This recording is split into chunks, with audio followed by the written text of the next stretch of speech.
تو وہ ڈرامہ اپنے آپ لکھا جانے شروع کر دیتا ہے، مگر کیا کریں، اللہ تعالیٰ کی لاٹھی بے باز ہے، اور جب اس شخص یا اس آدمی کا وقت پورا ہو چکا ہوتا ہے، پھر قدرت کی لاٹھی ان کے چہروں پر پڑتی ہے، اور اللہ تعالیٰ ان کے چہروں سے تقوی اور نیکی کا نقاب نوچتا ہے، یوں وہ دنیا میں عبرت کا نشان بن جاتے ہیں، اور اسی سوشل میڈیا جو ان کے گھر کی لونڈی ہے، اسی سوشل میڈیا پر ان کی آبرو باختہ ویڈیو اور کٹ پیس چلنے شروع ہو جاتے ہیں، مگر یہ ان کے لیے اور بات نہیں، یہ خود اس بدنامی سے سبق نہیں سیکھتے۔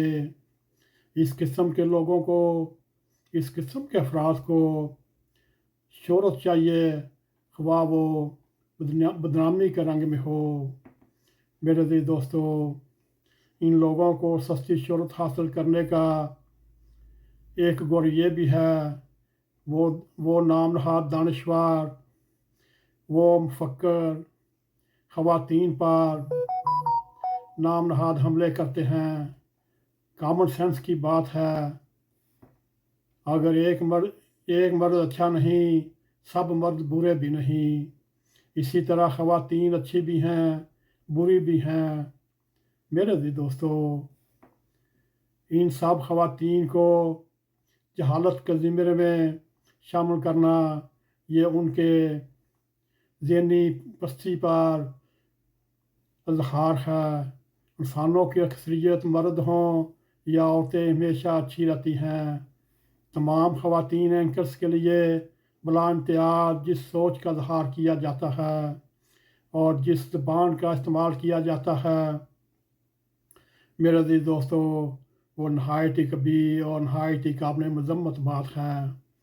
یہ خواتین ہماری بہنیں بھی ہیں، ہماری بیٹیاں بھی ہیں، ہماری مائیں بھی ہیں، ان کی عزت ہماری عزت ہے۔ ان میں بہت ٹیلنٹ اور اعلیٰ تعلیم یافتہ خواتین بھی شامل ہیں۔ ہمیں ان پر فخر ہے اور پوری قوم کو فخر ہونا چاہیے۔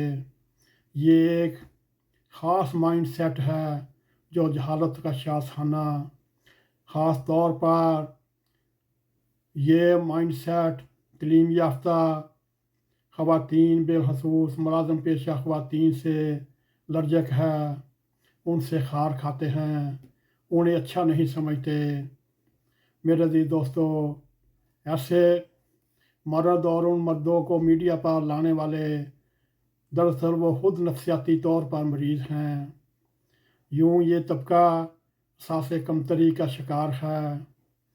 وہ کام کرنے والی ملازم پیشہ خواتین کو اگر دیکھا جائے، وہ نہایت ہی قربانی کرنے والی خواتین ہیں، جو اپنے بیمار بوڑھے ماں باپ کا سہارا ہیں، چھوٹے بہن بھائیوں کی کفالت کرتے ہیں اور گھر کا خرچہ چلاتے ہیں، کسی کے آگے بھی ہاتھ نہیں پھیلاتے۔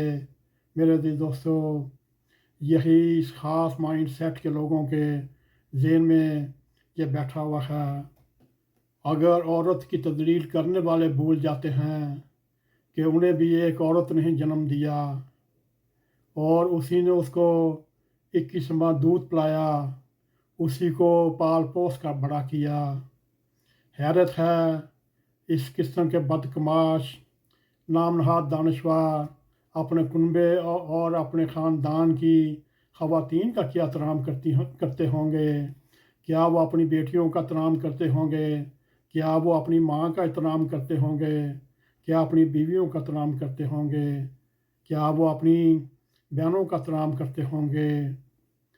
اگر دیکھا جائے، عیدی مرحوم بیگم بلقیس عیدی کے بغیر اتنا بڑا کام سر انجام نہیں دے سکتے اور نہ ہی دنیا اپنا نام پیدا کر سکتے۔